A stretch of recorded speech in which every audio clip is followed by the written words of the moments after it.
Normally I will have some idea as to what's happened in the officer-involved shooting before the investigation even comes to us. At the time of the shooting or the incident, many times I'll get a call from the police department saying, hey, just want to give you a heads up that we've had some officers involved in a shooting over here, over there, whatever part of town it's in, and then generally will tell me, I'll say, well, what went up, what happened, and they'll tell me kind of what went on because they don't know very much when the initial call comes out. Most of these situations are not fleeing felon type situations. They are the officer has been placed in imminent threat of great bodily injury or death, or another third party has been, and that's when the officer fires. Frankly, these cases, it's our responsibility. It's a district attorney's responsibility, not just in these cases, but every case that comes into our office to make a decision on, all right? You can't send everything to the grand jury, nor do you really want to. And frankly, the multi-county grand jury that sits, through the AG's office here, they meet 3 days a month, all right? You will never be able to you're not going to have the time to take these cases to the grand jury. You're just not going to have grand jury time to do it.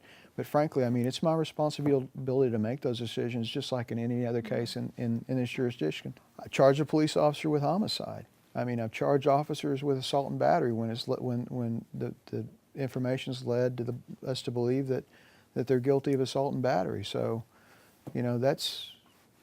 I make those calls. And frankly, they're not that tough.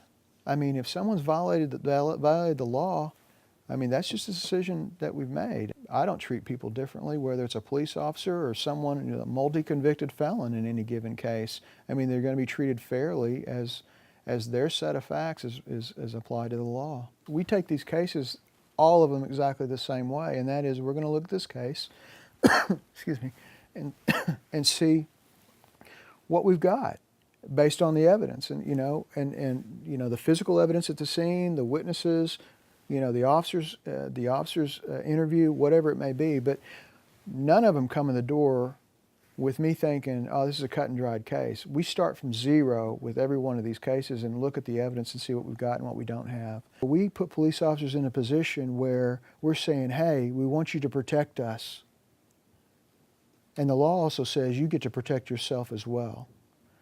And those decisions are not made easily by police officers. They're made in a split second many times. But these police officers believe that they're about to die.